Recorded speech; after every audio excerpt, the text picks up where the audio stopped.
Go. You want me to start it? It's coming. Here we go. And it's...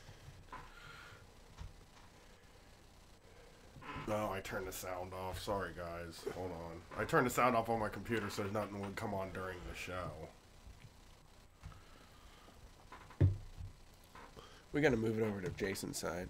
Here you go. Already Ready? have some advantages, but they're looking for that extra edge, Nice. and they get a tax deduction to boot. That's I love crazy. this new This has been an intro. 8-year investigation. Is it- and can you they have hear to us? wonder whether there's going to be additional I love this new charges fucking in intro, connection dude. with It's tax fraud, sick. right? Because they took deductions on some of these quote-unquote donations. Do. We should put like that over top of the beat, maybe? You ready? Yeah, go All right, for here it. it goes.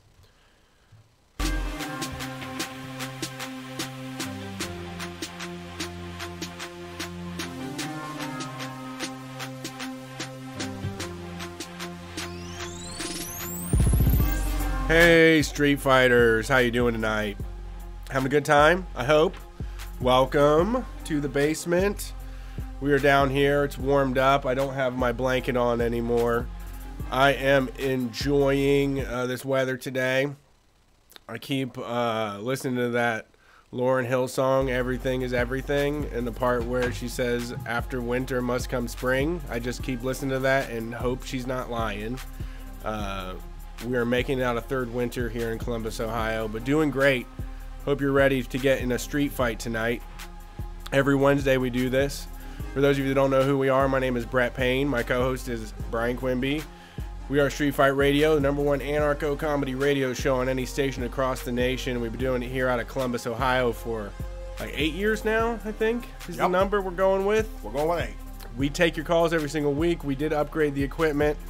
We have time blocked to get extra work done. This Sunday, we will be taking your calls in the Street Fight studio, aka the basement.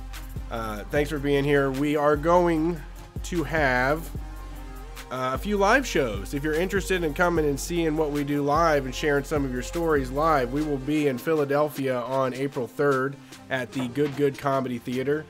We're going to be at Littlefield in New York City on April 6th. That's a Saturday night.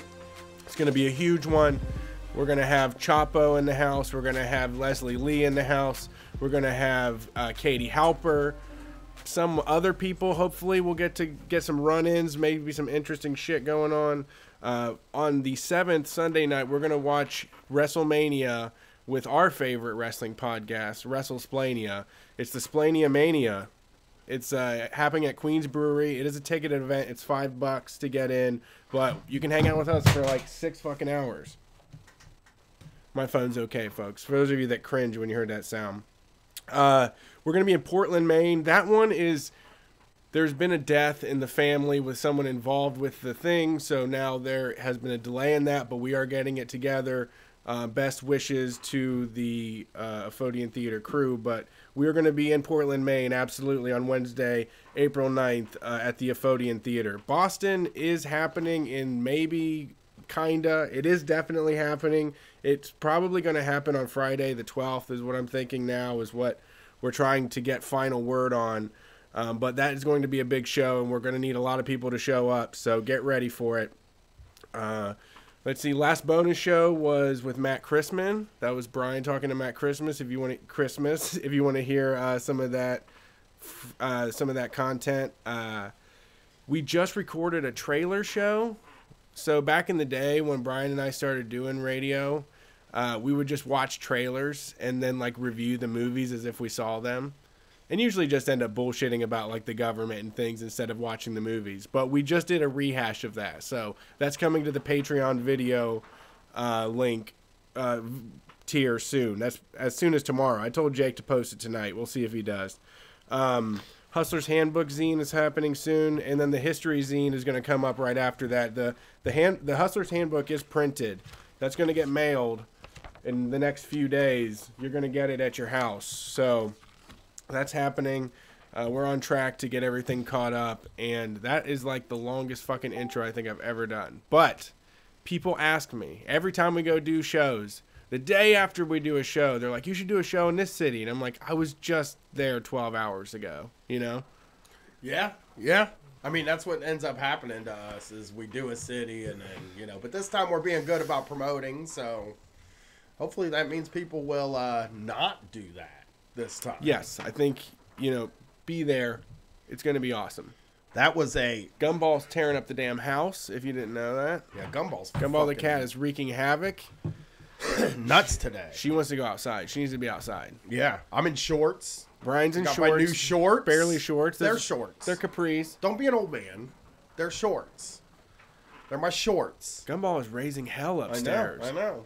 By the way, even if they are capris, that's fine too. Man. No, I love capris. Yeah, capris They're are cool. sporty and they protect your knees, and they're good. They're a nice trim cut, and they just give you. You know what? It's so alluring to me just to see this much of your calf, and I'm like, ooh, I'd like to nibble around the edges of that. Yeah. Like you're really, really, objectifying a part of your body that most people don't. I think shorts are for letting the air hit your feet or your leg. It's ventilation. It's all about ventilation. Yeah, it's not about oh, look at me, I'm showing off dare my to bear legs. Those calves. No, it's I like a good ventilation in my whole under half area. Yeah. I recently got a pair of sweatpants that are super tight, really tight, and I fucking love them. And I was saying to my wife, I was like, these are like rock and roll jeans.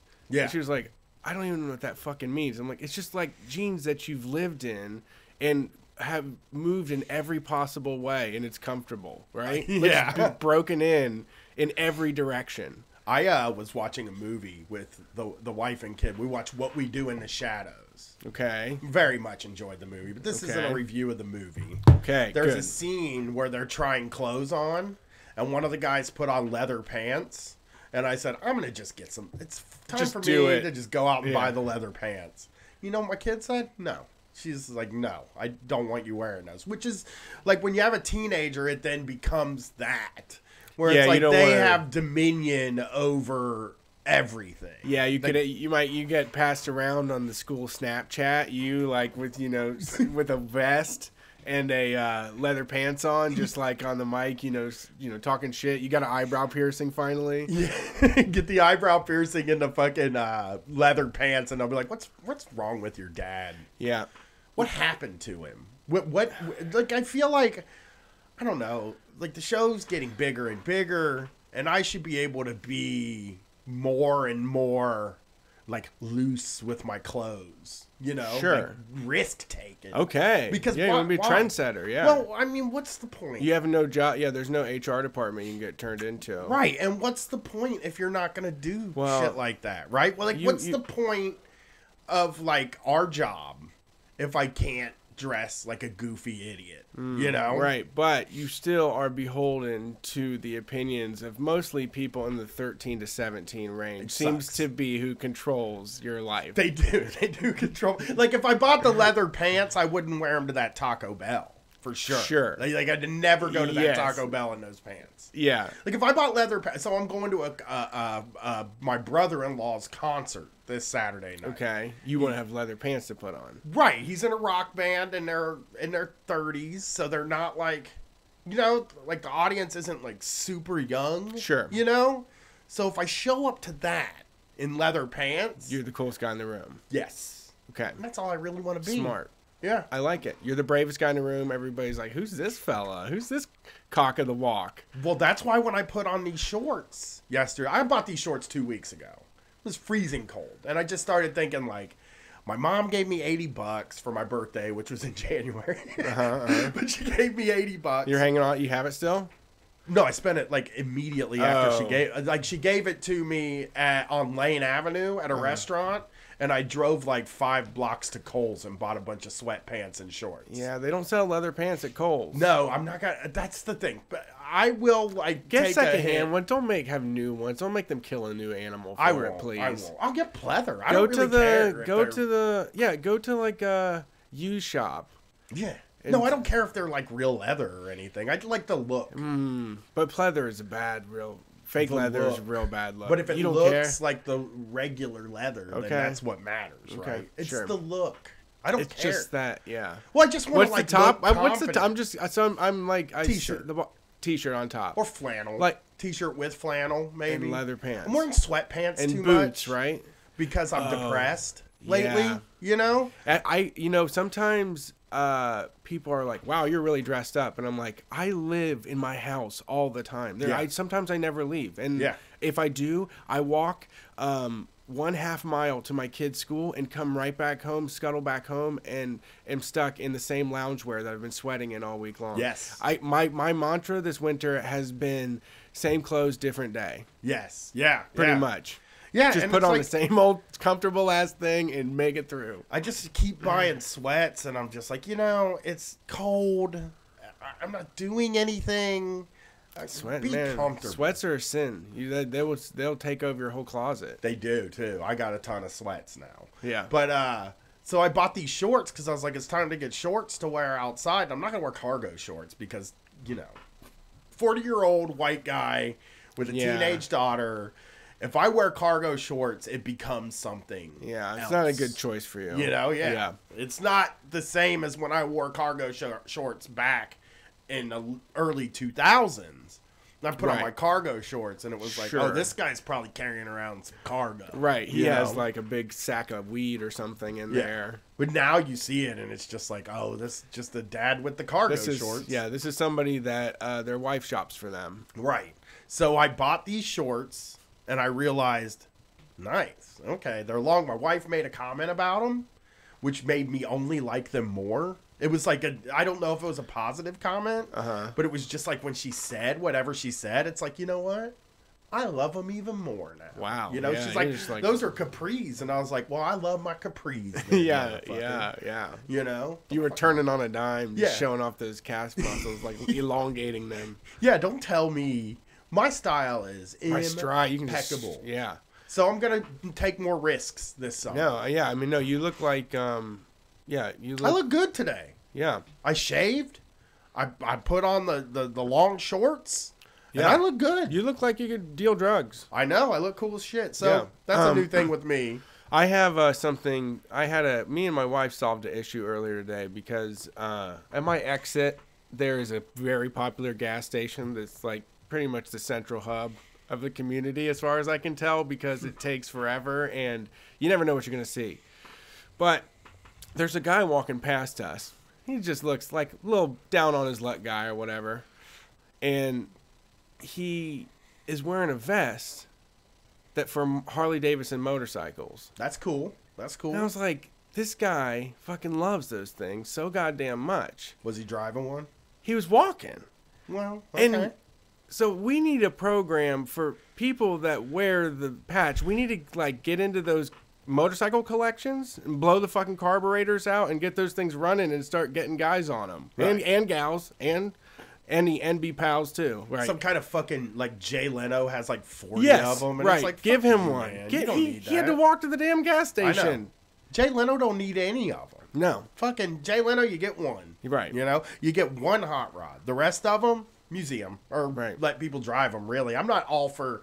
Like I'm sort of against even putting cars in a museum because it's like, let's get these things.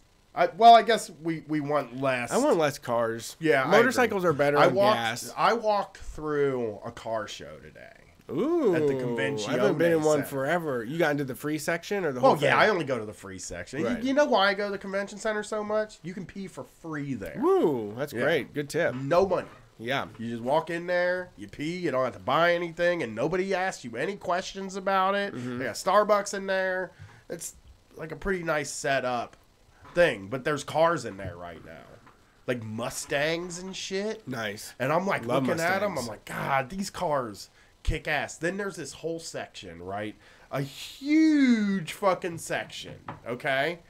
And right in that section is they've given a whole large area in the free section to the police to put their cars there. Weird. And then like assault vehicles and shit? No, just their cars. It's like, come look at the engine on my police car. It's like, fuck you, man. We don't normally take the cover off, but check it out. That's a hammy. They're doing it because this Weird. is something. Well, I mean, that's the world we live in. Right, in the free section of these conventions, the big boys, I will pay money to come into this convention, Arnold Classic, they'll just have the police and the fucking army there just like trying to fit in with everything. Like, so at the Arnold Classic, the army had a pull-up bar. And they had people out there pulling up, and then the recruiter was standing next to it. It's like, buddy, you could be in the Navy band. Remember that Fahrenheit 9/11 thing? No. You don't remember that? In the movie Fahrenheit 9/11, one of the most famous scenes was the guy was like, you know who was in the military? Nelly. Nelly was Shaggy. Shaggy was in the band. And it's just like, fuck you, man. You're sending me to get shot to death by somebody in some other country. I don't know which country it is. You can play instruments though. Yeah. Yeah. Start a little band. Yeah. So there's that. Like, it's just the military guy is just standing next to the guy doing pull-ups, and he was like, you know how you could get even more fit is on in the army. Yeah. We let you work out. And it's like, you could also do the same thing at prison and do something fun to get there. I follow Cop Fit on Instagram. Oh, do you? Yeah, and there's a lot of just bragging and like straight up, showing off, and talking shit and like openly just being like the type of assholes that everybody says they are. Are they on steroids? I don't. I think a lot of cops are on roids. Could be. The ripped cops are on roids, and then the fat cops are they're just the cops. You know, they're just the guys. Right. Well, I mean, really, dude. Right. If there's like the cops, and then there's the cops. Yeah. If there's a job,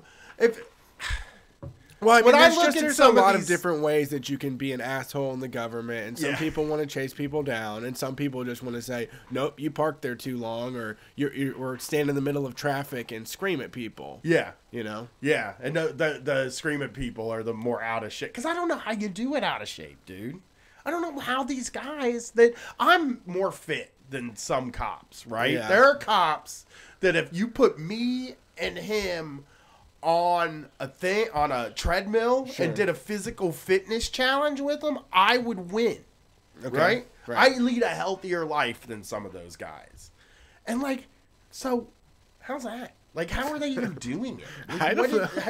What happens? Like, we're looking at you to fucking, be between us. This is how you know that they're not there to protect us. Because if some fucking thing came... You know how when you watch, like, a comic book movie, cops are never involved. Like, they just... Because they could never possibly deal with somebody with any power. Well, they just fill out paperwork about what bad shit happened. I know. That's the thing. Because if, like, somebody came out... Okay, I'm not going to say a shooting. I'm not going to say if somebody did a shooting, like, what would we do? What if a guy, okay, a big fucking guy looks like Sylvester Stallone, and then another guy that looks like The Rock. Those are the two guys we're looking at, right? Okay. They just walk up into a building. Yeah, my fan is just, whoa. Yeah. But they walk. Just doing arm wrestling, right? Yeah. And just me sitting there watching them like, oh, who's going to do it? Yeah. Yeah, that is like that'd be my favorite movie is those two guys arm wrestling. I'd be like, damn. Yeah. Holy shit. How long can this go on? It's only been an hour and a half. This has got a 3-hour runtime. I used to watch. Just like, just struggling and doing quips at each other, I used to watch the fucking hell out of Strongest Man competition. Oh, that was some of the best times of cable TV. We're gonna do that on the Magnus stream Ver Magnuson and shit. We're gonna do that on the stream sometimes. All the Magnusons, yeah. Because I used to watch those and just be like, guy after guy like throwing kegs up over a wall, and I'm like, damn. Running with the refrigerator on your back. That one is always like, oh my god, I was looking at their knee joints, and I'm just like, don't do it. Don't do it. Don't run with that refrigerator on your back, Magnus. Yeah, and you just watch it. I don't know what it was about it to me. And now that I know a little more about myself, I realize I was just like the whole time, like, I wish I could carry I want to do that so bad. I just want to do that so bad. I want to be Magnus for Magnuson. I'm doing my best right now, I think. You're just not going for... you're going for like fit. I'm not going to be able to get there at my age. I should have been pumping iron and taking all kinds of supplements when I was 20. You know. Now looking up Magnus Vermagnuson, because that guy's famous in my world. Oh, yeah, he's a I was hero. actually, I'm walking down the street today, right? In downtown Columbus, there's a toy store called Big Fun. Right. I walk by it all the time. They put a wrestling thing up in the window. It's a display. They put displays of action figures and shit up in the window. Of course, it's wrestling. So, of course, I stop. Yeah, it's And I'm, like, WrestleMania. giving them this long look. They got a Don Fry action figure in there. I took so much strength for me not to buy it. Because, like, what am I going to do with an action figure? But also, it's Don Fry. And I remember when I was, like, 14, I was watching a best of UFC compilation with all my friends. And all of us, everybody in the room, when Don Fry came on, were like, that's the fucking coolest guy that's ever lived on this planet. I don't know him. You gotta look at a picture of him before you're like, oh yeah, Don Fry. So Magnus Vermagnuson is still alive. Oh, that's a great look. Wow, that's a great look. Yeah. He was just a guy that I looked at and I was like, oh, I wish I could be Don Fry, you know? Yeah, we got to figure out how to share pictures. I will. I'll get a picture of Don Fry in the chat right now. Somebody in the chat has one. Oh, good. So they already posted it? Yeah, send pics. Yeah. I will. Give me 2 seconds here. Because Don Fry is a cool-ass motherfucking dude. And he's just the kind of guy, like, that's who I want to be, you know? Here, I got a picture up right now. Oh, of course. It's a print that you can buy. That's Don Fry right there for all you listeners that are in the chat. Yes, you can see a picture of him. He just got a big fucking mustache, and he's like doesn't have a 6-pack or a 12-pack or anything. It's just you look at him, you're like, that guy's fucking strong. No, and he looks like that Hagar guy from the video game Final Fight. Yeah, and strength is really the thing that was important to me. It was always like you would see bodybuilders, and like at first when I was a kid, I thought bodybuilders could beat anybody up, you know. And then as I got older, I realized they don't have any mobility. They can't beat anybody up. Action movies really fucked me up in that way because it's like Arnold Schwarzenegger's the toughest guy in the world. Then when you start learning what it takes to fight, you're like, Yeah, maybe that not. gonna help. Yeah. Yeah. So, you know, guys like that He were trained to get big, not to fight. Yeah, and I want to know what you can do. That's kind of my thing. That's why I think fight. I think, well, even with like powerlifting, like when we're talking about a guy like Magnus Vermagnuson, Right. It's like I want to know what you can do with that body. I don't want you to just stand. Show me what that body can do. Show me what it does. That's literally what it is. What more do you want than lifting stones over their fucking head? That's And, exactly it. Oh, okay. That's got what it. I'm saying. I'm saying that You that's want what more I of that. want to see. Where's that content? I don't want to just look at you. They do I'd be CrossFit like, game. Did you watch the CrossFit games? Fit. That's the fitness thing. It Yeah. bothers me. I Right. want him to look like Magnus Vermagnuson has a look about him. Sure. You know? Sure. Well, not now, though. I mean, I got a picture of him up. You can put that in the chat. It's like, come on, Magnus. Get better looking. You know? Well, it happens. This he is, looks you got like Magnus his up on your beautiful screen? self. Oh, of course. Yeah, I got a picture of him up right now. That's what Magnus Vermagnuson is doing now. That's what he looks like. He just looks like a regular guy. Bowling alley guy. Yeah. Goatee. It's fine. So, well, the news wasn't all about really strong men doing strong things this week. Yeah. I feel like we should cover some stuff. One of the stories, I believe, is nearly impossible for either one of us to understand, Brett. And that's the college admission story. Oh, So- yeah. I didn't really dive into this one, and I don't understand a lot of this world very much. Here's something I have for us. I actually have the ABC News website up. Okay. And I got their Good Morning America segment on the on this thing. Okay, let's watch. So Do you have it pulled up in the chat, Jason?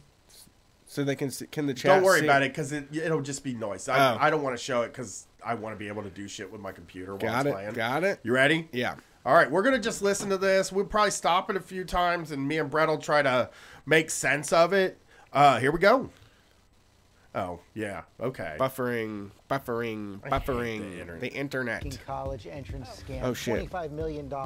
50 people charged. You saw that. Oh, Clifton shit. Huffman, Famous Roy people is Loughlin in have been charged trouble. As well. We've seen test administrators charge coaches at elite private schools. The bust is called Operation Varsity It's not Blues, funny. and the accusations Cut it range out. from paying thousands of dollars for higher SAT scores to presenting students as top athletes in sports they never even played. It is a little enraging. No, Some were no. even accused of faking disabilities, Okay, that's faking bad. ethnicities Okay, those so two that their things are- children could get special privileges while taking the test, all to get their kids into these Okay. top-tier schools like Yale and Stanford. And it is raising a big debate about college admissions in general, whether the whole system is rigged for those who have wealth and privilege. We want to go straight to ABC's Eva Pilgrim. She starts off at Yale University. Okay. Good morning, Eva. One, every single thing in this world is tilted toward people that have more wealth. Yeah. It's not just college admission. When he said it was like college admissions. Right. He's, It's a damn shame. yeah. These college admissions have been tarnished by wealth. I mean, this is a thing, first of all, that anybody who is rich knows, obviously, because Sure. they're benefiting from it. Right. And anybody like us knows. But, like, Right. we knew it. Actually, no. I think the best way to start this is to kind of talk about this. But in the past, I would say 5 years, you know, I have more worldly friends, I guess. Just people who maybe grew up with money, people who grew up in major cities, people who knew very rich people, you Yeah. know, like we have a set of a different sets of friends that have done more things, Right. You know, Yeah. And so I think early on, up until about 5 years ago, I did believe that, like, oh, what an achievement, you know, Harvard. If somebody was like talking to me and we're talking about our achievements and they said they went to Harvard, that would put me on my heels. Do you understand? For a reason. Like this, okay, this is a big brain. Right. I better not fuck with this guy intellectually. It'll fuck Sure. me up. You know, Right. I'd probably beat him up or whatever like that, but no. And like, you start looking at every single field out there. You got guys that are guys and women that went to fucking Harvard. Right. Comedy. Like the best comedians come from Harvard and Right. shit like that. But like learning now from people who I've talked to that have known people, it's not impressive, really. It is impressive that it is impressive to the general public because we have no opportunity to get there.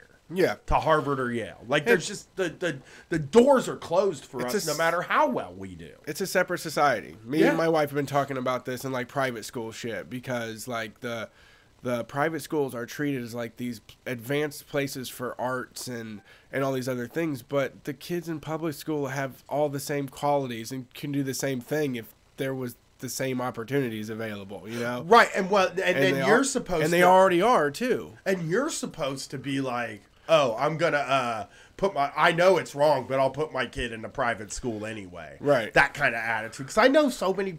I mean, I've had people in my life who know that shit's wrong who fully plan to do that. Yeah. You know, and it's like you're just leaning in. Which is the perfect words, leaning into these injustices Yeah. when you do that. Because Yeah. I know people, I was having a conversation with somebody one time about a book, okay? This book that had come in, this is a couple years ago, and it was just like, it was a diet. We were talking about a diet, Yeah. arguing about some kind of a diet. And I said, I mean, I don't know. I don't know what kind of research has been done on it, and who knows? And they're like, well, it's in a book. I'm like, anybody can write a fucking book. Me and Brett can fucking write a book. You wouldn't respect what me and Brett say. You know? We could probably get a fucking book published if we actually put the work in and pitch the goddamn thing. And it wouldn't, people in our lives wouldn't respect that book because it was just, oh, well, if they can get it, then anybody. But the people in the world out there, people think that people in media are special. You know, are like different, and people who go to Ivy League schools are different. When in fact, Ivy League school is just the way that one of the things in the list of things that you have to do when you live in that world. Like in my world, you get a job, when you're 16, 15, some people, you were you paper boy? Yeah, I was. Okay, so you got a job. Paper boy. I know, yeah, 14 years old. You got a job when you were 14, you were a paper boy, and you didn't make very much money. But it made you infinitely more hireable when you turned 16. Right.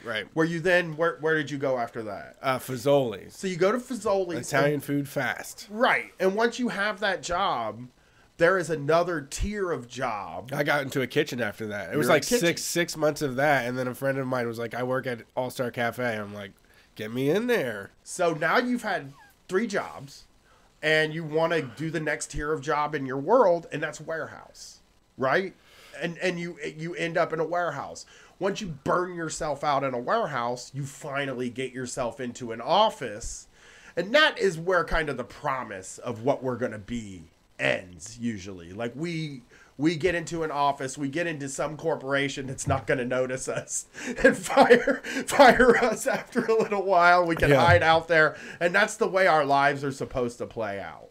For rich people, they are born, they go to a private school, and then the next thing is a prestigious college. Whether it's Yale, Princeton, Harvard, USC, or one of these schools, they go to one of these schools so that then they can be prepared to make the next jump, which is like to a private equity firm or to a district attorney or whatever it is, then into politics and on the board of some company for something they don't deserve. Like, and that's the way I've always seen it. It's like at this point now, the way that I look at Ivy League schools and these prestigious colleges as just, it's their warehouse. You know what I mean? It's their Fazoli's. They had to go do that. They had to go eat shit at Harvard and like didn't really even have to eat shit, but they had to go there. And then when they got out, they get a prestigious job after that. They get to host Weekend Update. Yeah, it's fucking assholes that seclude themselves, that hoard all the money and control the success, and at the end of the day are the only ones that have the time to pursue a lot of artistic endeavors and shit in the first place and do things like journalism. Is because they're all fucking get paid for. Their parents can buy a place for them in a big city. Yeah, so the reason I brought this stuff up, they can study all of this shit and get away with it because they're padded. But I think there's like a tier of people, and Felicity Huffman and Lori Loughlin are like a really perfect example. They're huge in my world, right? But now, are they huge in the people who are legacies? Right. Harvard, they're Princeton, nobodies. Stanford. Yeah. All right, let's see how the rest of this played out. I can't believe they were pretending to have disabilities, dude. Like, that's fucking crazy. Yeah, it's really shitty. You can get your headphones in, man. We're about to play some more. Good morning. It's the largest ever college admissions cheating scam exposed. 300 agents across 6 states, wiretaps, a year-long Boy, that's a sting. lot of work. This morning, 50 people arrested, most of them wealthy parents, all accused of trying to do the same thing, getting their kids into some of the most elite schools in the country. Right? Operation Varsity Blues. Definitely not. Because we never. I figured this is what you did. Yeah, man. If I had the money too, I would probably, if I was born into it, or if I had enough, and it was like, hey, can I give you $20,000 to get my kid into the fucking school? The scandal ensnaring actresses Felicity Huffman and Lori Loughlin, who, along with dozens of other wealthy parents, are accused of breaking my daughter the law knows her so kid. their kids Oh, can really? get ahead. From YouTube. The FBI uncovered what we believe is a rigged system. Oh my robbing goodness! students all over the country of their right Clutching my at a fair pearls. Can you shot believe it? to getting into some of the most elite universities in this country. The elaborate scheme right, allegedly here we go. involved It fake says athletic nothing about the credentials, quality of the photoshopping people or the pictures, education or cheating on anything. standardized tests, and some parents No, It's just spending it's upwards of literally a $6 status that million gets you in access bribes. to, Huffman and What this is, the reins of power. right? They're not and control. talking about how a lot of the people at these elite institutions. I don't know how many. I'm not going to say that everybody there doesn't deserve, because you hear about somebody who worked their fucking ass off from when they were a little kid that comes from a poor family that ends up in Harvard on a scholarship, and it's like, good for you. Yeah, I love it. But also, we should just be talking about, like, is it? Yeah, there's a lot of fucking Josh and Ians that should be kicked the fuck out. Yeah, should we really, like, is it really that impressive if you can also just pay a bunch of money and get in it too? You could buy them a building and get in. Yeah, you can just grease palms. I mean, that's how that shit gets done. I mean, you can do whatever you want when you have that amount of money. You get away with crimes.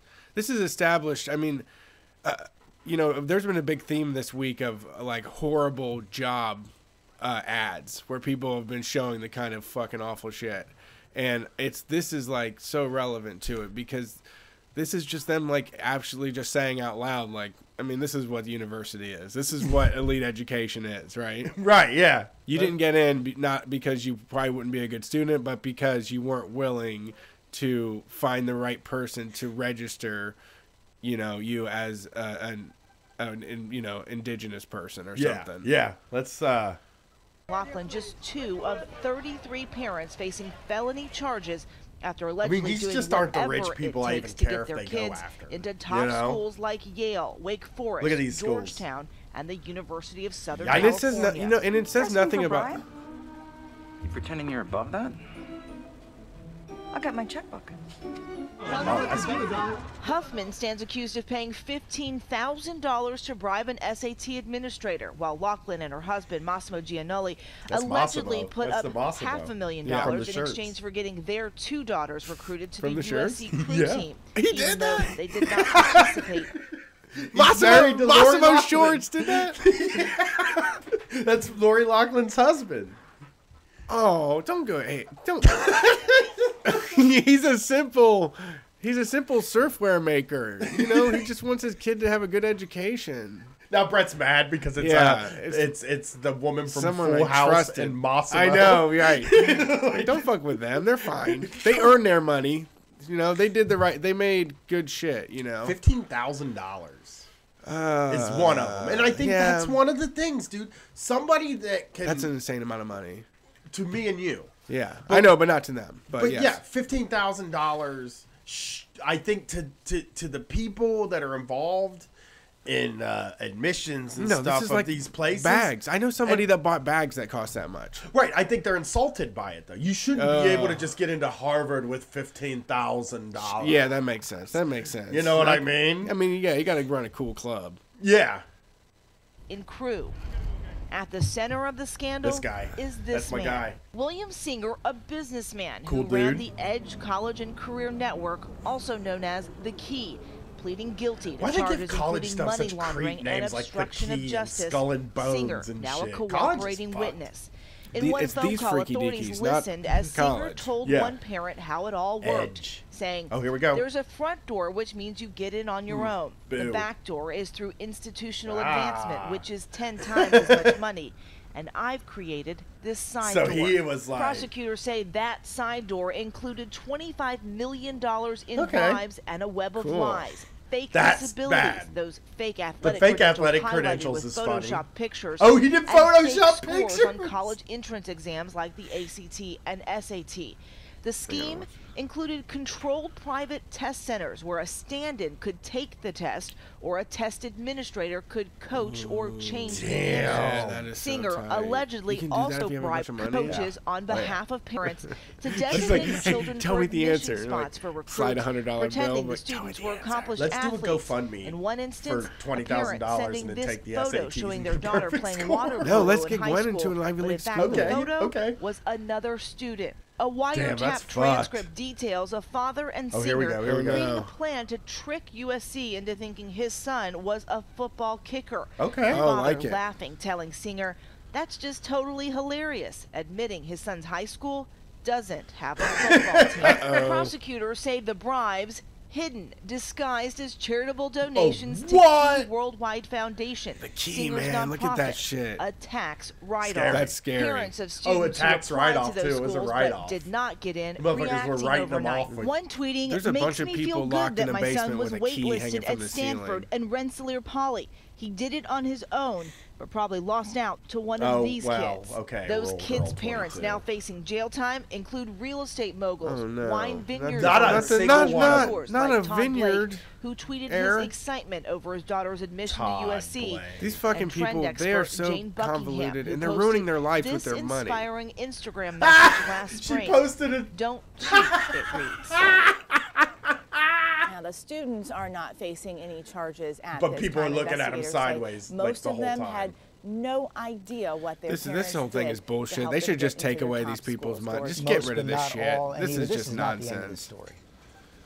Is this the end of the story, And that's ma'am? what we're hearing. Investigators say that there are more parents and coaches involved. This case is far from over, so we can expect to see more charges coming eventually, George. Okay, Eva, thanks very much. Also, that's the college admission scandal. I think we understand it now. Sure. Just for all that is look, not something that is surprising. I don't think anybody's surprised by it. Hopefully it sullies some of this institutional respect that these places have, which they don't deserve. Again, a lot of the people that get into them, their parents make a huge charitable donation, because that's what they're mad about, right? They're mad that Felicity Huffman didn't go to UFC and say, oh, would you like a new aquarium on the USC campus, the Felicity Huffman USC aquarium, and then have it built and pay all the money to have it built and do fundraisers and shit like that for it, and then get it done, because it's going to cost a fuckload of money to do that, like millions, probably $1 billion. Who knows how much an aquarium costs, you know? But it's a lot of upkeep too. So they're mad because Felicity Huffman paid $15,000 to cheat on a test for their kid. Now, I think a main thing for me that I find... Well, you know... sorry, go ahead. I think a thing for me that I find... It's like that faith, that knowing your kid sort of behavior is... That's the... I mean, like, I'm getting into the mind of the parent that does something like this. And I've said this... I've said this about my daughter. If what I do gives her a leg up in pursuing comedy or podcasting or some shit like that, if what I do gives her a leg up on whatever it is, whatever that thing is, then I'm very happy that I was able to do that for her. But I also wouldn't, like, expose her in a way if I didn't think that she was ready or good. Like, I wouldn't be like, come and meet my friends who are all comedians, and maybe you do a 15 minutes of stand-up for them, if I didn't think that she could do it. The thing that is really wild to me... I was just forcing them into it? Yeah, it's like knowing your kid. Like they can't get in. Yeah, you know your kid is not going to score well on the SATs. You know, they fucking know that. And they had to face the fact that if they didn't pay this money, then their kid was not getting into that school. Yeah, I'll do an Aunt Becky voicemail on your fucking phone, okay? Yeah. Let me in. Yeah, that is true. They shouldn't. Yeah, there's no reason to make your kid do that. It's weird. It's just a very like it's just not. I mean, that's where all the money's at. That's how you make money. That's how you get the success. That's how you hang out with all the fucking assholes that get everything. But the lack of faith in your kid, and also trying to give them something that they don't deserve and probably won't use. Yeah. Like, I don't think if you probably make enough money to just let them live like losers until they die. That's what I've been saying. Like, that's what I would do. And I'm serious about that. It's like, if my kid, like Lori Loughlin's daughter is like an influencer. And she wants to be an influencer. She doesn't want to do, she didn't want to go to college. She wants said to do it YouTube? on her YouTube thing. Okay. She said, I don't want to fucking go to college. Well, that makes sense to her. That's the right decision. But her mom forced her to go to college. She said, my mom is forcing me to go to college. And then she got into fucking USC. And she even, I was reading like a little bit up on that yesterday, because I'm more fascinated in like the influencer thing. It's funny to me, right? And I'm reading this little thing about her, and she's like, there's this part of the article I'm reading where they're like, Lori Loughlin's daughter went on YouTube and said the only reason she wanted to go to USC is so she could party and get drunk, and she said she wasn't going to go to classes. Okay. And then had to release a video like 2 days later being like, oh, I'm sorry. Wow. Apologize for that. Okay. And she just didn't want to go. Sounds like a TV show. And it's like, for me, if Gwen wanted to do that, if Gwen wanted to just be a loser, fuck it, I got your back, man. I made you. You didn't ask to be born. You're you're dumb. Not Gwen, I'm not saying that, but like, obviously her parents don't have a high opinion of her. Yeah. So here's one thing I do think. I feel like that it's no fun to cheat unless there's rules to the game. So for getting caught, they should just get kicked out of the whole process, right? Well, I don't know what to do to punish them. Nothing. You can't. They're not going to go to jail either. I think. Yeah. They're talking Why are they doing like some of these stings people on them could and go shit? I think they said it was an accident that they got into it. Like an FBI agent got a tip about this guy. Oh God. And then it ended up they started diverting resources to it because they found that there was something there. Okay. And then they dug and they found it. But like, I mean, that's so embarrassing. Like, it's just the type of thing that it's like, I live in this world and I don't want to fucking make my daughter's life harder. You know, I just want to, like, I'm not trying to fucking facilitate her to be a famous rock star or to be a fucking scientist. I'm not trying to tell her what she needs to do.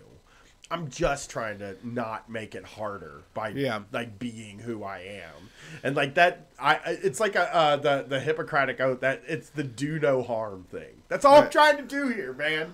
Like hands off, do no harm. If I can help you and get in the direction that you want to go, but I would be devastated if it felt as though she felt that I was pushing her towards some job. Yeah, you know? no, you should sell your car and give all the money to the admissions office to a school and then scream at Gwen when she doesn't get through about how you lost the car and everything. Yeah. On her. So, yeah, what a fucking wild story. Yeah, that's one of those not surprising ones, but I guess it feels good to let it out and so that everybody can be like, see, this is exactly what I was saying. Remember when I was fighting with Uncle Ernest over the Thanksgiving there?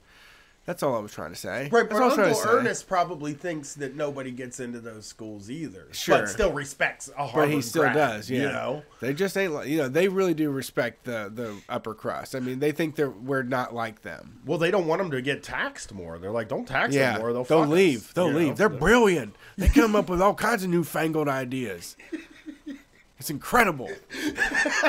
Video game systems, refrigerators that take notes. Alarm clocks that shoot out aromatherapy. Telephones with no cords. They're amazing. They got. It really is funny. They took a Dorito and wrapped it around a Taco Bell taco. It is really funny when you think about like the innovations. When you talk to somebody who is kind of just like, you need capitalism because if it wasn't for capitalism, people wouldn't innovate. Yeah. And then, like, I would love to just get in their minds about, like, so what innovations are you talking about? Because they're probably talking about, they would only be able to come up with, like, 2 or 3 good ones. Yeah. Before they did start saying, like, Doritos Locos Tacos. Yeah. My dirt bike. Yeah. My TomTom. Chipotle was an innovation in the way that the American society participated in lunch. It went from fast food to fast casual. Because they would be like, well, cures for cancer. Yeah. And People walked enough to cure cancer. Yeah, cures for cancer. They're trying to cure Alzheimer's. People aren't walking enough. And then if you just went like this, okay, you're only allowed to say medical innovation. Only one. Yes, medical innovation. People do it, I guess, for money, which isn't true. Yeah, the big bucks. But then if you go past that, what they'll say is that goddamn, you got that phone in your hand. Yeah. You know, that phone was invented 24/7 Walmart. 20. Okay, see, now we're at Walmart. Yeah. We went medical innovation. Yeah. What else is there? Cars that sweet cars. Like a Tesla. They'd be like Teslas, and you're like, well, I mean, yes, good invention. Too expensive, so not really doing it, you know? Right. Like, because that's the other thing about it. It's like, oh, yeah, Teslas. What a great idea. We got these fucking Teslas out here. They don't take any gas, and we could reduce our dependence on foreign oil. And it's like, nobody can afford a fucking Tesla. Right. So, how useful really is it? Yeah. Brett, let's do some let's do some more street fight stuff. Here we go.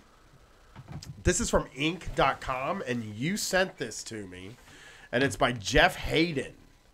It's 9 sure signs your workplace is toxic. So you sent this to me. I looked at it, and Who was it? Drake. Drake sent this shit. Thank Drake? you, Drake, for sending it. Yeah, it's interesting. You used to call me on my cell phone. That Drake? Exactly. Yeah. Kiki, do you love me? Kiki, did the real Drake post this? Is that what No, it's from? the real Drake doesn't get down like this. He's too busy working on his patois. It's got real Drake vibes to it, though. It's got definitely it's like a guy that writes memes wrote this thing. Yeah, it's good. And I also think, here's what we've said before, like we learned way back when with the CIA sabotage handbook, like, you can use some of these tactics to make your workplace into a toxic workplace. You might be in a perfectly normal workplace right now, but it could be toxic. Man, nobody wants a toxic workplace, though, unless you're trying to do institutional sabotage, I guess, would be the reason to create a hostile workplace or a toxic place. So we got 9 reasons. Let's start it right now, man. These are harder to spot, Brett. Let's read the little beginning. Is your workplace toxic? Sometimes it's easy to tell. A total disregard for work-life balance, promotion policies that rarely select the best candidate for the job, terrible bosses. Other times it's not so easy to spot a toxic workplace. The problems lie just under the surface, but inevitably serve to destroy the morale, attitude, and performance of even the best employees. Here are some sure signs of that a workplace is toxic. Now, these are good because we do get calls when we do the call-in show. We do talk to people all the time who feel that they work in a toxic workplace. And I happen to believe that all workplaces are toxic. I mean, like Street Fight, probably not that toxic because there's only 2 of us. But oh wow, like Jason's not even here. I'm not talking about that. I'm talking about the people that run the fucking company that decide the stuff. There's 2 of us. It's not that toxic, right? Right. Because it would the only way it would turn really toxic or gross is if me and you were like pitting Jason against Katie or Steven. You know what I mean? Yeah. Or Jake. That'd be a weird sitch. Yeah, if we were just being like, you guys are in a fucking competition with each other. You gotta fuck each other up. But I think that any workplace I've been in, other than this, that is my business, has been toxic. Do you think you've ever worked at a place that wasn't toxic? Yeah, the donut shop I liked a lot, and you said you had problems though. That's the thing. I know for a fact that there was stuff you didn't like about the donut shop that was toxic. You talked about offensive, like joke types things. Like when one of the guys had some there was a manager racial language and stuff. Yeah, that has some horrible opinions. That is true. Yeah, so I guess that does count. It's everywhere though. That is. It's not saying the donut shop is like uniquely bad. It's just that every place has some toxicity. The toxicity in my workplace. In my workplace. Go! What do you own the world? How do you own disorder? Disorder! Damn, we should just play that song and say fuck it. Yeah, good idea. No! Somewhere between the sacred silence and sleep. I'm sorry. Somewhere. You gonna do the whole song? I do. I know the whole song and I like singing it. So okay. All right. The first thing here is people love to use peer pressure to hold others back. This is the truth. Yeah, it works. Workplace truth. It does work. Oh yeah. I mean, fuck. I will be held back by peer pressure. So yeah, we know that. The new employee works hard. She works long hours. She's hitting targets and exceeding expectation. She rocks. And she eventually hears from a more experienced employee, you're working too hard and making the rest of us look bad. Okay. That's true, though. That's fair. True. And that's not toxic. That's the other people being like, we got a thing here. Right. Yeah, like, don't get too ahead of yourself. We have a way of doing things. You need to come to TGI Fridays this Thursday. We'll explain how we run this shit. We have a speed that it's expected that things get done. Yeah. And if you go faster than that speed, they're going to expect it doesn't just affect you is what we're trying to say. Right. Also, it's like that person, let me just say this. This new employee is going to end up being management, and she's going to fuck us all and change the rules and know our secret tricks. Yeah, you need to start a whisper campaign against her. Some sort of back channel. It's me and you. I'm just Oh, she's a terror. You know, she gets it done and she takes credit for everything that we do. All that stuff she's turning in is ours. You fucking destroy her. She's trying to impress the boss. Where comparisons are concerned, a great employee doesn't compare herself with others. She compares herself with herself. She wants to win. That comparison by improving and doing better today than she did yesterday. Yeah, that's not what an employee needs to do. Well, in their own life, they need to do that. Yeah. At work, it's not about doing better today than I No. did yesterday. It's about meeting the requirement that I've been told that I have to meet day by day. That's my philosophy. Doing the work. Poor employees don't want to do more. They wanted others to do less. That's great. I mean, that's selfless, really. Yeah, it's nice. Hey, stop it. You stop that working over there. Just come over here. Let's go have a cigarette break or something. Yeah. You want to get a glass of water, maybe? Or hit the vending machine? You want to go fucking throw wads of paper at each other somewhere? Yeah. I heard there's a roof on this fucking place. Let's go and check it out instead of working. I heard Tammy and Jerry are fucking. Let's go try to catch them making out somewhere. You want to do that instead of working? We have to check all the floors. Saying you're working too hard is like saying no one should work hard. Not because true. I don't want to work hard. Somewhat, but that's a reasonable thing. Who wants to work hard? Who is this fucking person? This magical person. And pretty soon, very few people do. And the ones who keep trying get shunned for a quality you need every employee to possess. Okay. So that's the first toxic, one. So that's toxic. So no, you know what to do. Yeah. You know what to do. Okay. Just the first on Monday. No, I'm sorry. Oh my God. Tomorrow, if you're watching on the live stream tomorrow, you walk in to the Star employee. You get a couple of your friends and you back them into a corner, and you let them know that things are gonna change as far as the metrics are concerned. Brett, me and you are the most listen to this next one. We're so toxic. People love to hold the meeting after the meeting. That's great. Yeah, that's a good way to sow dissent back there. You have a meeting. Issues are raised. Concerns are shared. Decisions are made. Everybody in attendance fully supports those decisions. Things are going to happen. Then someone holds the meeting after the meeting. Dun, dun, dun.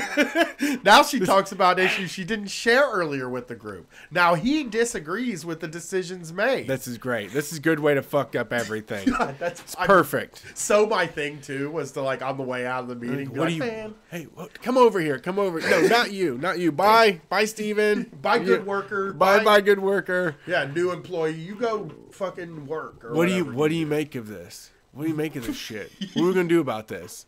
We can't do what we fucking said we were going to do in the meeting. Right? That's the first thing is we're not going to do anything that they just said in that meeting. The last thing you want to do is get out of a meeting and start doing the stuff you said in the meeting. No. That's the last thing. That's helpful. It is a horrible thing to do. No. Well, and it's always who runs the meeting? You know what I mean? Where are their interests at? What are they trying to get? Who are they talking to? They're having a back meeting too. They're also having their own meeting after the meeting. What are they saying? Oh, I think Brian thinks this whole thing was bullshit. He's gonna fucking turn everyone against it. We know the guys out there aren't going to do anything, so we have to come back with some reverse psychology shit on them. Right. A meeting usually either means they're cutting your health insurance a little bit or raising the rates on your health insurance, or they're adding a new rule. You got to watch a diversity PowerPoint. A new rule, a talk about drugs in the workplace or some shit. That just happened. Did you see that? Friend of the show, Steve Orange, he posted on Twitter that at work he had a presentation about drug use at work and being a drug-free workplace.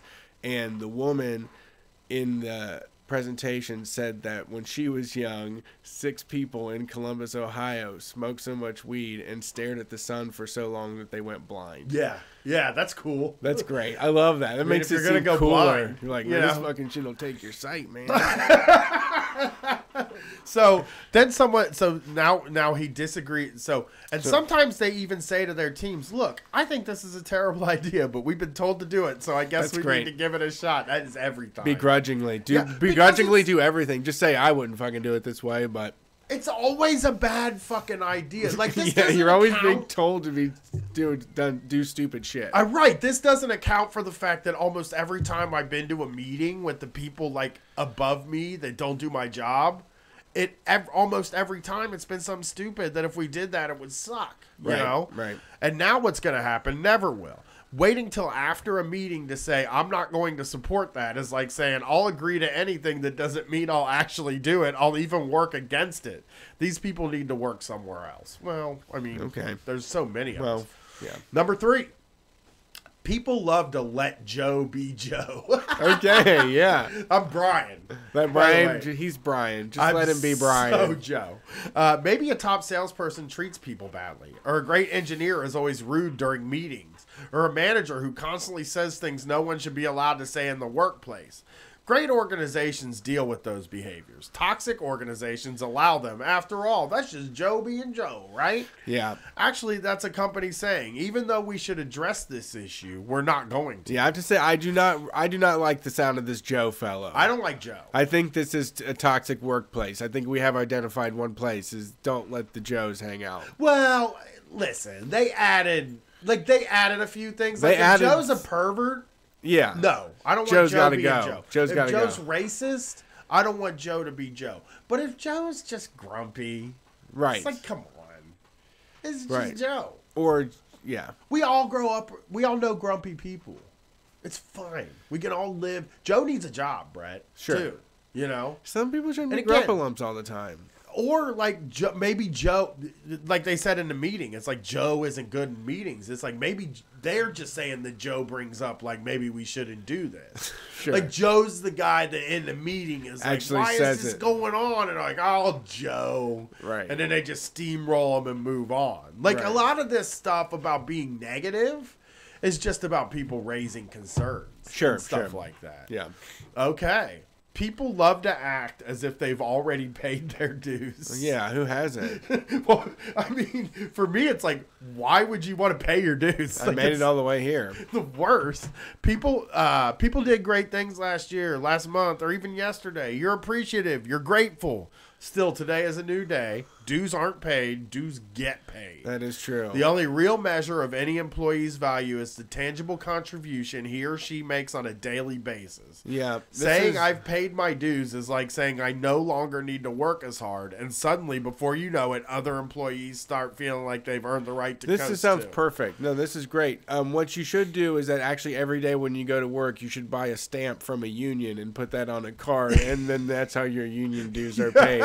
And then you're protected to coast at work now by like an organization that can actually get your back. I mean, paying your like, if we insist that a world exists where we have to pay our dues, right? Yeah. Then they have to at some time be paid. It can't be an unlimited amount of dues that you have to pay. I don't think that's fair at all. We're not Yeah. talking again. I feel like I got a lot of open tickets, maybe. Yeah.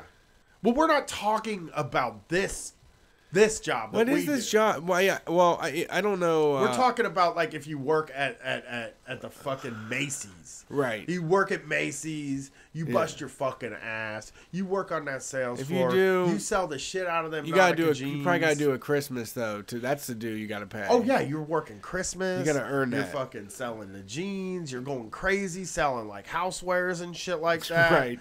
And then they give you an office, and then you're not Wow. out on that sales floor anymore. Right, You're not yeah. out there talking to the general public. You're the person that's telling the people that talk to the general public, you paid your dues. When you get off that floor, it's like in a call center where you pay your dues, right? You get off the phones when you pay your dues. Your dues are paid. You got off the phone. Oh, okay. You know? I thought you meant We gotta let people pay their dues, man. Yeah. People love to say that's not my job, which this is me. I'm the most that's not my job number guy. one complaint of people with a job is they're doing things that's not their job. Right. Because I think there should be a law. Everybody, even like people that are happy with their job, Right. are still like, I'm not supposed to be doing this. You just feel like if there's going to be these laws, a good employee protection law would be that they have to give your job title, and they're not allowed to say additional duties on it. Yeah. Like, your duties have to be spelled out exactly what your fucking job is to the letter, so that they can't then make you do extra stuff, because that's what they do. They'll just be like, this should have been, we should have created this as a job for somebody and hired a new person to do this job, but instead we're just going to spread it out evenly among people who are doing a whole other full-time thing. Right. You know, the smaller the company, the more important it is that employees think on their feet, adapt quickly to shifting priorities, and do whatever it takes regardless of role or position to get things done. Even if that means a manager has to help load a truck or a machinist needs to clean up a solvent spill. I'm not, and again, not against these are things that don't happen, right? Right. Like manager helping load the truck. Right. That doesn't fucking happen, and we're not even fucking talking about that, and that's not my job. We're talking about, I'm a computer programmer. I spend my whole day doing the computer programming. I don't know what it is, but I work 60 hours a week programming the computer, and then my fucking boss comes and says, oh, accounts receivable need you to do this data entry. They got this data entry project that you got to do. So when you finish your computer programming for the day, I need you to do like 2 hours doing data entry. It's like, oh, fuck you, man. Yeah. You know? Yeah. Or like when I worked at the camera company, it was like my job was packing stuff to mail it out. But when the packing was done, I had to go do inventory and count all of everything, which, by the way, they never used those numbers. I think they were just like, I can't have you sitting around. Right, find a way to make you busy. Count the shutters or whatever. So even so any task an employee is asked to do, as long as it isn't unethical, immoral, or illegal, and it's below his or her current position, okay, I will agree in a way to that. But again, that's not people generally aren't saying that's not my job so that they don't have to do the thing under them. And I would even make the argument that back in the day at the cable company, you started out as an installer, you went to a service tech, and then you went to maintenance. And when I was a service tech, if they every once in a while were like, we need you to run an install route, I'll be like, damn, I'm about to go fucking smash this install route, like, because it's easier. You know, I think people like doing their old job a lot of times, you know? Yes. Saying it's not my job says I care only about me. The attitude quickly destroys overall performance because it quickly turns what might have been a cohesive team into a dysfunctional group of individuals. People love to think experience alone has a value. Experience is definitely important, but experience that doesn't translate into better skills, better performance, and greater achievement is worthless. Experience that is a waste. I don't know what that means, but I'm going to say that, like, are they talking about, like, I saw Pink Floyd back when they were, like, on their original tour. Right. That makes me better at data entry. Yeah. I don't know. I mean, seeing Pink Floyd's cool. Like, telling people your experiences. Like, yeah, that is important stuff. When you have to figure out, you know, we have to see, we need some outside the box thinking. Yeah, so somebody candy flipped at a Tool concert. Let's get their example, though. A colleague once said to younger supervisors, my role is to be a resource. Great. Okay. But then he sat in his office all day waiting for us to come by so he could dispense his pearls of wisdom. I mean, that's great. I mean, he's a sage. He's a resource. He's told you what he is. He's up front. He's honest as hell. This is the most honest goddamn businessman I've met in my life. Then it's not, to me, this sounds like he wasn't like against them. Like they could come in and tell him. I like the idea of jobs being, I sit here when you need me. I sit here like a robot that's turned off. Just make up songs in my office. Yeah. That's how I always thought office jobs were, by the way. Is like most of the day it's just sitting in the office going like, yeah, playing drums and shit. Yeah. So it said, I respect your experience, but I wish your role was to do your job. Well, what is his job? That's the problem with this world that we live in, is that a lot of people don't even know what the fuck their job is. That's true as well. Yeah. Like, nobody knows what's going on. Yeah. It's just we all have to be somewhere all day. Yeah. That's all it is. I'm pretty much, most of my job is you tell me what to do and then I do it. Yeah. I'm not going to come looking for more. Saying I have more experience is like saying I don't need to justify my decisions or actions. Experience or position should never win an argument. Okay. Wisdom, logic, and judgment should always win, regardless of in whom those qualities are found. Yeah, that means if someone spills something, if a manager spills something, they have to clean up their own mess. Oh, this is a big Brian thing. I'm bad at this. People love to gossip, which I do at my job. I apologize. I loved to gossip. I'm a gossipy Gary. I go into the job. I like to know what everybody's up to. I like to know all the funny stories. I'm sorry. Yeah, you love it. That juicy G. I apologize. I love it. Before a meeting started, a group of us were talking about supervisors in another department. After a couple of minutes, our new boss looked up and said, "Stop. From now on, we will never say anything bad about anyone unless they're actually in the room. Period." Ooh, they want to do like a... That ain't fun. A roast off. Like They want to do a roast. A beat down. Get them in a room and yell at They're them. going to read each other. Until then, I never thought of gossip as part of a company culture. Oh, Jesus. Well, I don't know if you've worked in a company then. Gossip just was. We all did it, and it sucked. Especially because being the focus of gossip sucked. And it can be tough. Yeah, I don't like being the focus of it at all. And I'm sure I was at times. But I also, I really like to get, a juicy little, Right. There's some shit I know. I don't get it anymore.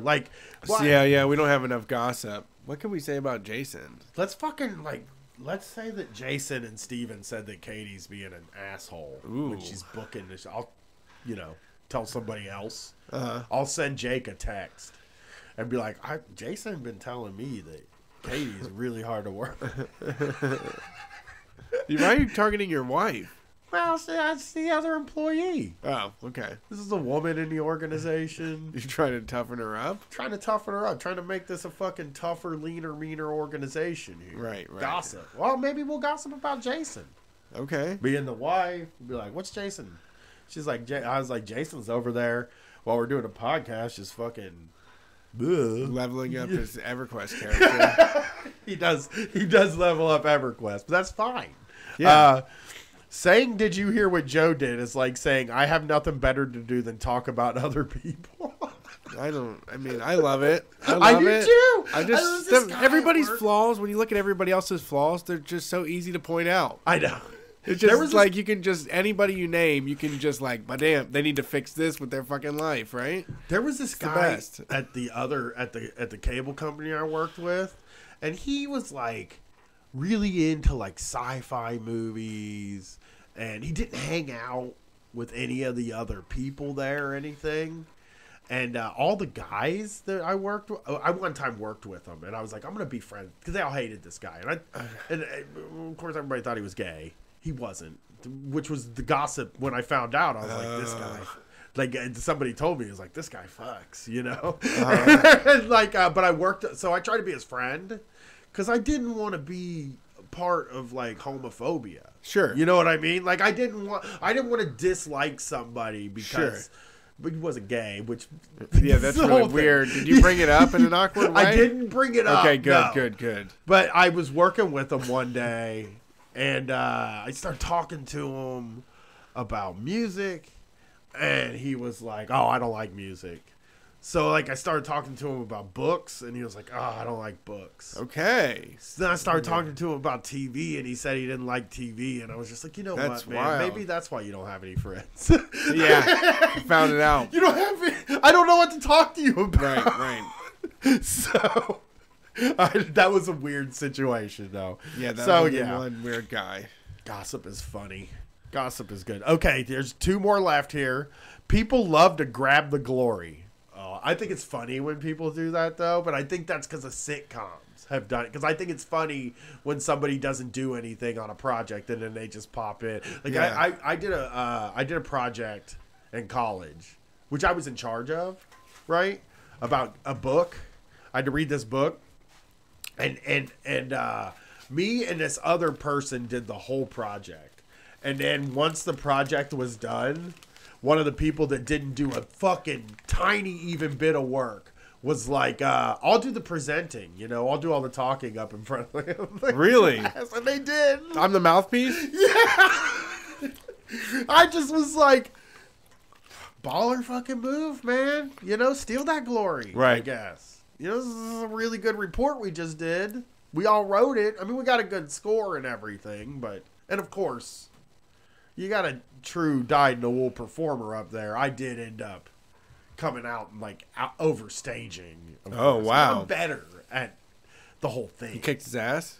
I didn't kick it. I should have. Me and him should have just fought. No, he did his thing, and then when it came time to do the, like, audience participation stuff, my ass took over. Oh, you started riffing on people's outfits and shit? Like, well, I did. No, you're not. You started, like, doing insult shit? Look at you, shorts. Yeah. Hey, string bean. I guess they aren't feeding anybody down on campus anymore. Hey, Lazy Bill. What's going on? Lazy Bill. Lazy Bill always sleeping in class. Yeah, Oh, you're here today. You're never here. Oh, usually have that little spit bubble cooing on your lip. And the final one is that they love to throw others under the bus. I don't like to do that. Yeah, that's tough. It's solidarity. Well, if somebody's going under the bus on the way, I'll like push. I'll throw a little. I'll throw a finger on their back and maybe just like, you know, get in there. Just been like, like they're about to fire somebody. Yeah, yeah. And you're talking to the person that's about to fire them, and you're like, I've been saying we should fire. Yeah, like just so you know, this was my decision. I've been saying this. Like I've been saying they don't do anything. Right. But it's like it's good that you caught up to like what I've been saying. Right. I'm a really good judge of character. Right. Personally. I know what's best for the organization. That's the show this week. College and workplaces. Good times. Well, thank you for listening to Street Fight Radio and watching. If you want to see what we do, you can find it on YouTube, not Facebook, YouTube, Twitter, and Twitch. Those are the most common places to get Street Fight live streams. Other than that, it says podcast. You can get it on your iTunes, your Google Play account, any of the other podcatcher apps. And if you want more of what we do, well, what we normally do, we do the Wednesday night show. Then we'll be back later this week on Sunday night, 9 p.m. Call-in show. We'll be listening to your stories. You need to tell us what work is like in this day and age. You know, we're out-of-touch podcasters, so we don't hear about work the way that we used to. So we need to know what's going on in your workplace. Call us up this Sunday. And if you want more than that, we just did a bonus show with Matt Chrisman from Chapo Trap House. If you want to listen to him and Brian talk about probably gross food, I'm guessing. We're talking about a bunch of stuff. I don't know, like 4 weeks ago. Hey, by the way, if you're out there and you have any connection or know Magnus Vermagnuson, I'd love to have him on the show. Okay. Maybe get him to call in. Sure. They have to talk about the last heavy thing he lifted. Yeah. If he has a pump going. I would ask him about steroids. Okay. For sure. I'd be like, are you into steroids? I don't think he did steroids. No, he was. I don't just... think Magnus Vermagnuson was like, I don't fucking need steroids. I am steroids. I think it was all like halibut that did that. You think so? Some sort of like Vernon Schnitzel noodles. People like egg noodles and sausages and lots of fish. People put his jizz in a syringe and shoot it into them to get stronger. Was that what you want to do, Brian? I didn't say if it works. Wanted to do. If it works, you're in. That's what steroids is, right? Jizz. Yeah, it's bodybuilding. As far as I know, steroids is just jizz. Okay, well, that's Brian reveals a lot about himself every episode. If you want to hear even more on the bonus episodes, it is though. Head over to patreon.com/streetfightradio. And we have zines, we have live videos. You can even watch our live show in LA that we did in January. There's a full video version of it available on the Patreon, patreon.com/streetfightradio. We will see you on Sunday, and I will see you on Instagram where I do live stories and the occasional funny fucking clips. So come hang with the gang. Peace.